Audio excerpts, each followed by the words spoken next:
तो 6 सात्विक पुराण, 6 राजसिक पुराण और 6 तामसिक पुराण है।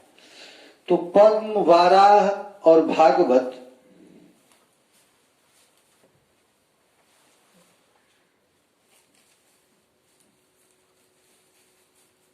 ये 6 पुराण है। जो पद्म पुराण है, वाराह है और भागवत इस सात्विक पुराण है। और राजसिक पुराण है ब्रह्म पुराण, ब्रह्मांड पुराण, मार्कंडे पुराण, ये राजसिक पुराण है। और तमोगुणी पुराण है जो स्कंद पुराण, लिंग पुराण, अग्नि पुराण इत्यादि, ये है तमोगुणी पुराण। और फिर इसको देखिए, एक भागवत की महिमा बताने के लिए सब ग्रंथों की रचना की गई है। वेद, वेदांग, फिर बताया गया है दर्शन। ये 6 दर्शन है। ऋषियों ने इस भागवत को और सरल बनाने के लिए 6 दर्शन बताया। इसमें पहला है मीमांसा। ये मीमांसा क्या, ये जैमिनी जी ने मीमांसा बनाया। मीमांसा में कर्मकांड का वर्णन किए। व्यास भगवान ने वेदांत बनाए। ये वेदांत सूत्र ही श्रीमद् भागवत है। और गौतम ऋषि ने न्याय बनाया। कणाद ने वैशेषिक बनाया। और पातंजलि ने योग बनाया। और सांख्य योग की रचना कपिल भगवान की है। इसके बाद 2 इतिहास है। देखिए, हिंदू शास्त्र का सब ग्रंथ का समन्वय भागवत में है। और इसके बाद 2 इतिहास है। एक है महाभारत और दूसरा है रामायण। ये इतिहास है, ये महाभारत इतिहास है।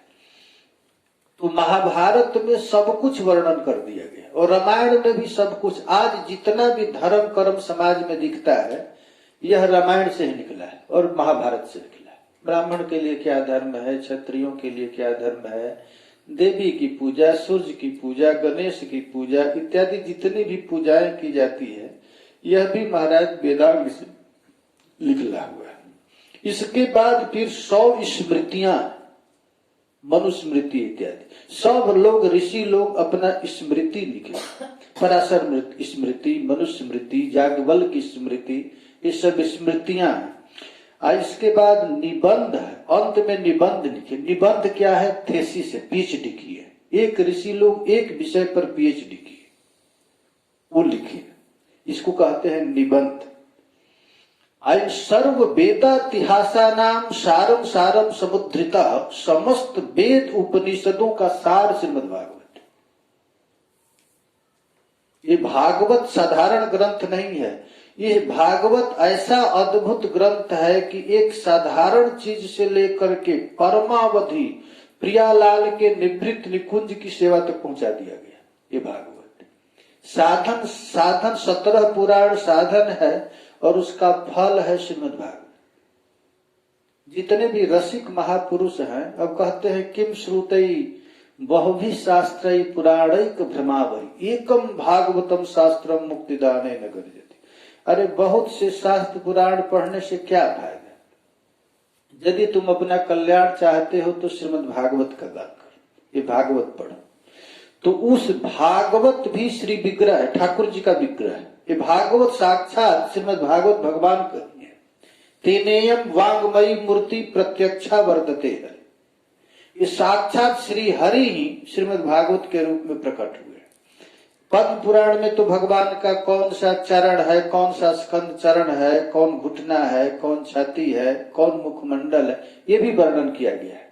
और जो हम लोग अभी चर्चा कर रहे हैं, यह रास पंचाध्याय के अंतर्गत गोपी गीत का।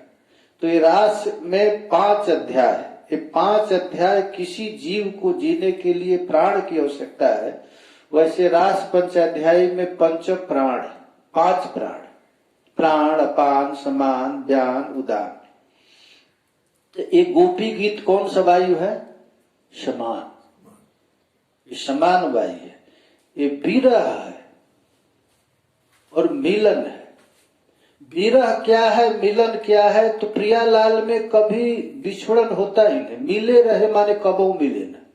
अरबरात मिलबे को आतुर, मिले रहे माने कबहू मिले न।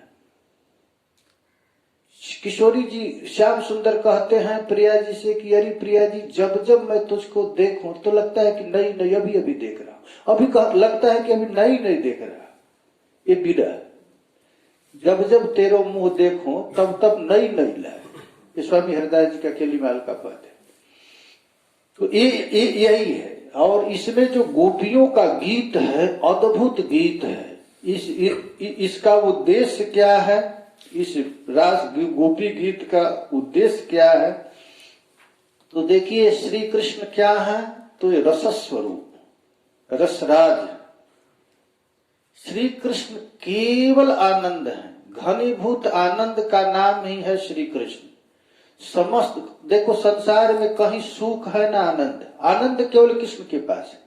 हम लोगों को रोटी दाल या किसी मिलने में, कोई उत्सव में हम लोगों को जो आनंद मिलता है वो आनंद नहीं, आनंद केवल कृष्ण ही है। आनंद का मतलब ही है कृष्ण। आनंद को ही वेदों में रस कहा गया है। रसो वही सह, सह माने कृष्ण, रस स्वरूप ही श्री कृष्ण है।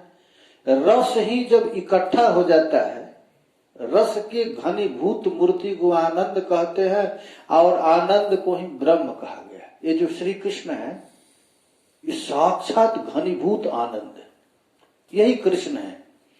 अब श्री कृष्ण को जो रस, श्री कृष्ण का अवतार हुआ कहाँ? ब्रजमंडल में। ये ब्रजमंडल क्या है? तो ब्रजमंडल भी ब्रह्म ही है।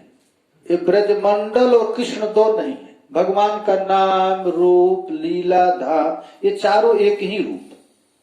जो श्री कृष्ण है वही धाम है। धाम में क्यों वास किया जाता है कि धाम धामी को दे देता है, नाम क्यों रटा जाता है, नाम नामी को दे देता है। आप कुछ भी साधन नहीं हो रहा है तो आप केवल वृंदावन में पड़े रहो, तो वृंदावन धाम धामी को दे देगा। अच्छे, धाम में रहकर आप भजन भी मत करो, कुछ भी मत करो, धाम में केवल पड़े रहो, तो आप मरेंगे तो आपके शरीर का मिट्टी का अंश ब्रजरज में मिल जाएगा, जल का अंश जमुना जी में सरोवर में मिल जाएगा, आपका जो पंच है ये भगवान, ये ब्रजरज मिल जाएगा। ये भजन करने के धाम क्या? अब जिससे भजन नहीं बनता है ब्रज में रह जाओ, ब्रज में रहना ही, यहाँ कुछ भी मत करो। यदि आप ब्रज में रह करके मर जाए, जैसे वेदों में लिखा गया है, जो सन्यासी है, सन्यासी का अर्थ होता है ब्रह्म स्वरूप हो गए, ब्रह्म को प्राप्त हो गए, तो वो मरते समय यदि ब्रह्म का ध्यान न भी करे तो ब्रह्म को हो जाएगा, क्योंकि ब्रह्म का निरूपण कर ले। उसी तरह धाम की भी ये महिमा है, भगवान के धाम की अलौकिक महिमा है। धाम का मतलब ही है धामी को दे दे, नाम का मतलब है नामी को देना, नाम रटने वाला नाम को दे देता है। तो उसी तरह यह वृंदावन धाम है, ये अलौकिक वस्तु है, ये स्वयं श्री कृष्ण ही है। अरे जहां प्रवेश करते ही जीव नारायण हो जाता है, ब्रह्म को प्राप्त हो जाता है। जस्मिन प्रबोधानंद सरस्वती वृंदावन महिमामृत लिखते हैं कि जिसमें प्रवेश करते ही जीव भाव नष्ट हो जाता है। जीव भाव नष्ट होना माने सखी भाव को प्राप्त कर गया, सखी स्वरूप हो गए। ये वृंदावन की महिमा है। ये वृंदावन में अद्भुत ताकत है। जैसे आग का पुंज है, आग का गोला है, उसमें आप कुछ भी डाल दीजिए आग हो जाएगा। उसी तरह इस वृंदावन में पापी तापी दुरात्मा, अरे कंस, व्योमासुर, अघासुर, धेनुकासुर, कालिये नाग, ये भी ब्रह्म को प्राप्त, वो भी ब्रह्म हो गए। यहाँ केवल वास की महिमा है। गोवर्धन में एक महात्मा कहते हैं कि पुण्यात्माओं को धाम बाद में फल देता है, पापियों को जल्दी उद्धार करता है। ये धाम पहले पापियों को, अब ये देखिए कृष्ण लीला में पहले पूतना का उद्धार किया, पहले अगासुर, बकासुर, धेनुका, इन लोगों को जो भगत है उनको तो छोड़ दिया, चलो ये तो भजन कर रहे हैं। लेकिन ये धाम क्या करता है कि पापी को जल्दी उद्धार करता है यहां पर आने पर, क्योंकि आग का गोला है। वृंदावन धाम क्या है? अरे ये वही रज है जहां प्रियालाल खेले हैं। खेले नहीं, अभी खेल रहे हैं, अभी तत्काल में लीला चल रही, हम लोगों को दिख नहीं रहा है। क्यों नहीं दिख रहा है? क्योंकि हम लोग देखना नहीं चाहते। जो देखना चाहता है उसको दिख रहा है। हम लोग क्या देखना चाहते हैं? तो रोटी दाल मकान, ये दिखना चाहते हैं तो धाम यही दिखाता है। चलो दे, बिल्डिंग ले लो, मकान ले लो, यही दिखाता है। यदि हम श्री कृष्ण की लीला देखना चाहे तो ये धाम तुरंत दिखा देता है। अब स्वामी हरदास जी थे, जितने भी रसिक महापुरुष हैं, वो यहाँ पर बैठ करके प्रिया जी का लीला चिंतन करना चाहे तो दे दिया तुरंत, देर नहीं किया। हम लोगों को भी दे देगा, लेकिन हम लोगों की चाह नहीं, इसलिए नहीं दे रहा है, क्योंकि ये वृंदावन साक्षात श्री कृष्ण की ही है। अब देखिए आचार्य गण कहते हैं, नित्य चिन्मय आनंद धाम में रास रसिक ब्रजेंद्र नंदन लादरी शक्ति श्रीमती राधा रानी के साथ रास करना चाहते हैं। ये रास कहाँ करते हैं? तो नित्य गोलोक वृंदावन में। तो उस नित्य गोलोक वृंदावन प्रकट हो गया। कहाँ प्रकट हो गया है? तो इस भौम में, भौम ब्रज में। एकस्वै आनंद स्यात् भूतानि जन्मा भूतानि यानि, ये उपनिषद में, श्वेत वृंदारण्य उपनिषद में लिखा गया है कि वही जो रास गोलोक में चलता है, वही रास प्रकट किए ठाकुर जी से वृंदावन, यहाँ पर धाम में।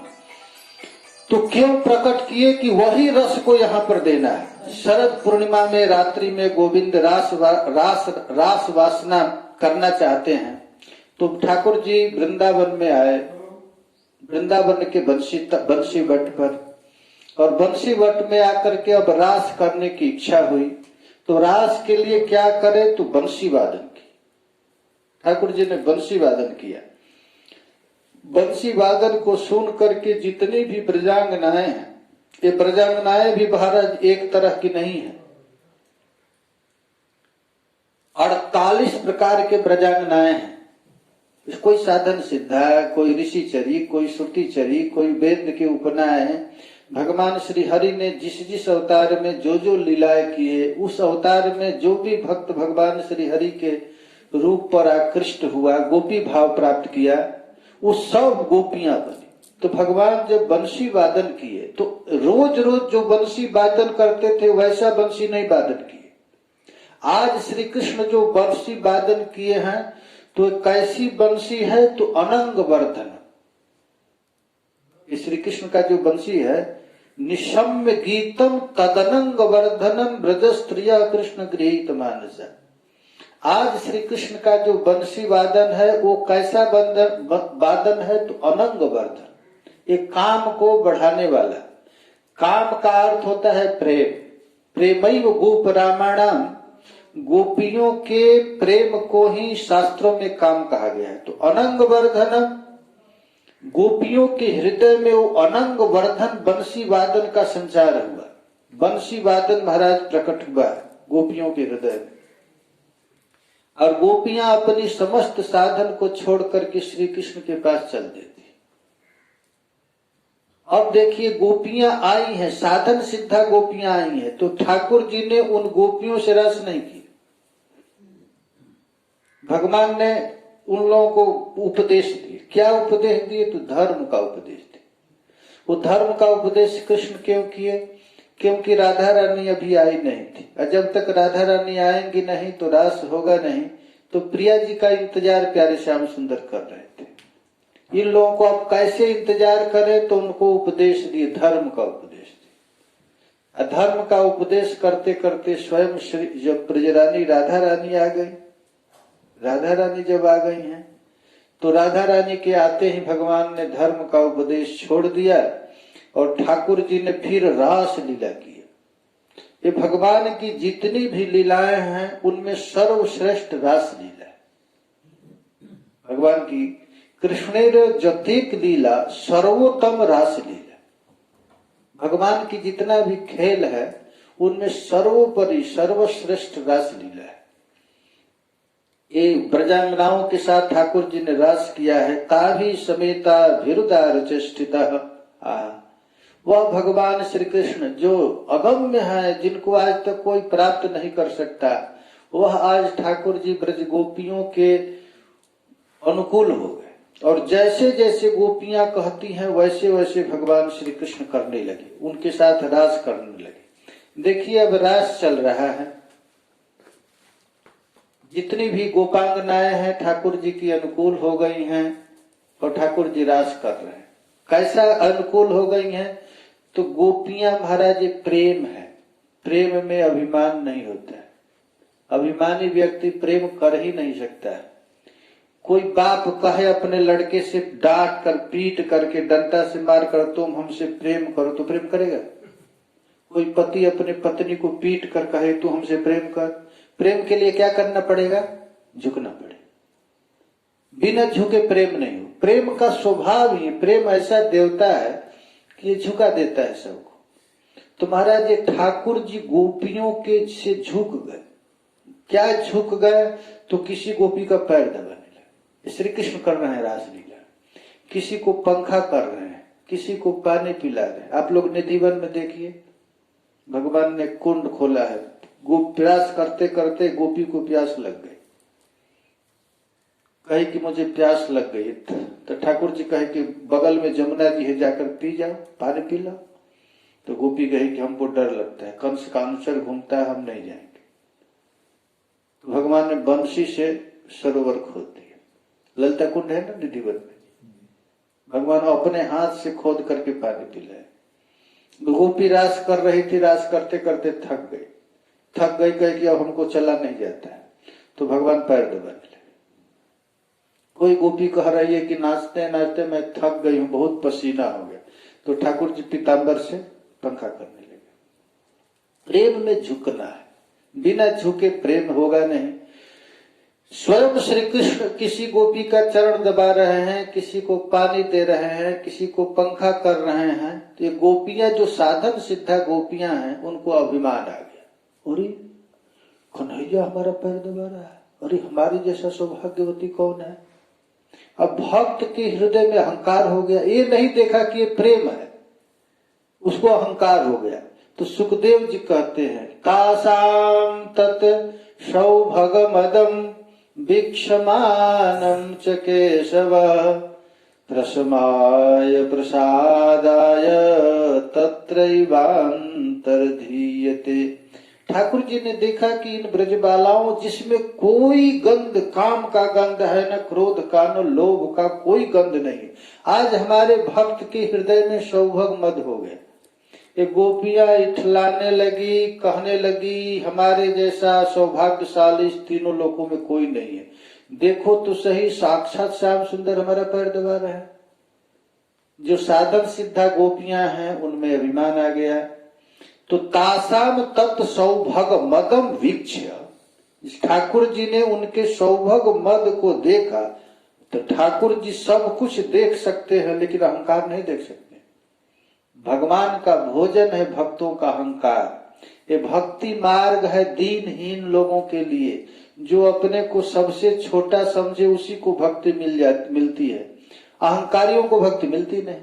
और गोपियां कौन है? तो भक्ति की पराकाष्ठा है, जथा ब्रज गोपिका नाम, और उनके हृदय में मद आ गया। तो ठाकुर जी उसी समय प्रशमाय प्रसादाय तत्रैवान्तर्धीयत, उसी समय ठाकुर जी ने अपने गोपियों के हृदय के मद को प्रशमन करने के लिए, और दूसरे तरफ ब्रजरानी राधा रानी किशोरी जी हैं। किशोरी जी देख रही हैं, अरे कृष्ण कहता है कि हमसे ही केवल प्रेम करते हैं, यहाँ तो गोपियों का पैर दबा रहा है, किसी को पानी पिला रहा है। राधा रानी को क्या हो गया? तो मान हो गया, राधा रानी रूठ गई। तो ठाकुर जी एक तीर से दो काम किए। भगवान अंतर्हित नहीं हुए।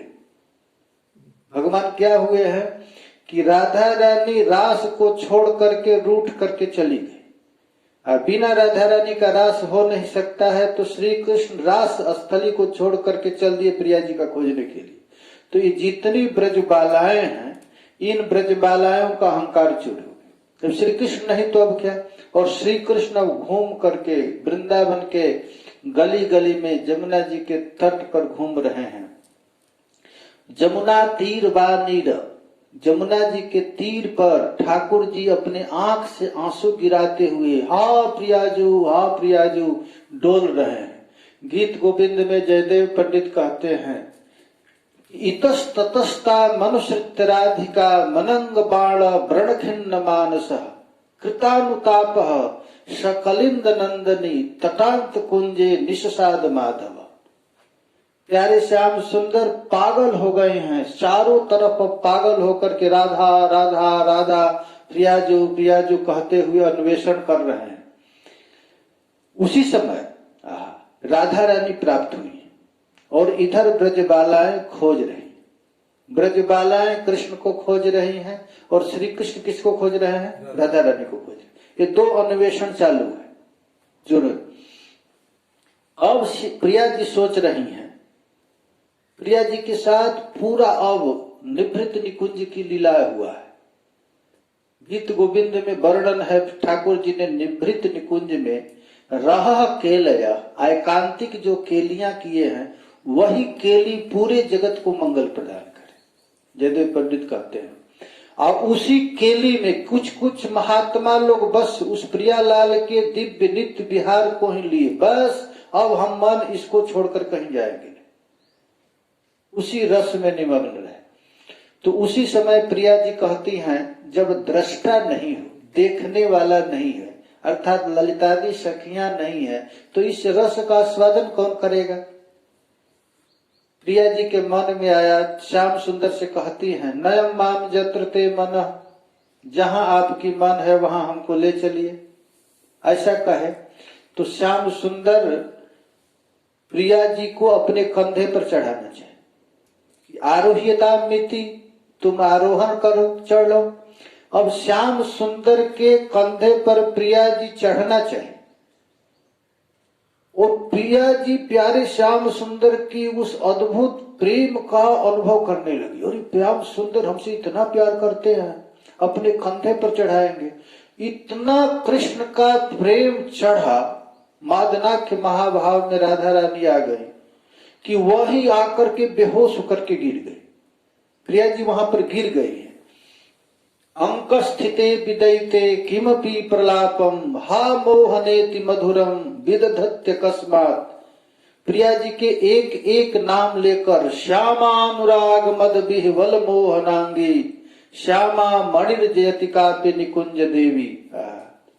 प्रिया जी प्यारे श्याम सुंदर की याद करके वही बेहोश होकर के गिर गई हैं और गिर करके जब पद गाई हैं वही श्याम सुंदर है, श्याम सुंदर कहीं गए नहीं। इतना गाढ़ प्रेम चला, इतना बृहद प्रेम कि उस प्रेम में प्रिया जी विह्वलांगी हो गई, विह्वल होकर के गिर गई हैं और गिर करके कही हैं, हा नाथ रमण पृष्ठ क्वासी क्वासी महाभुज दास्यास्ते कृपणाया में सखे दर्शय सन्निधि। श्याम सुंदर वहीं पर हैं, छिप गए और छिप करके प्रिया जी के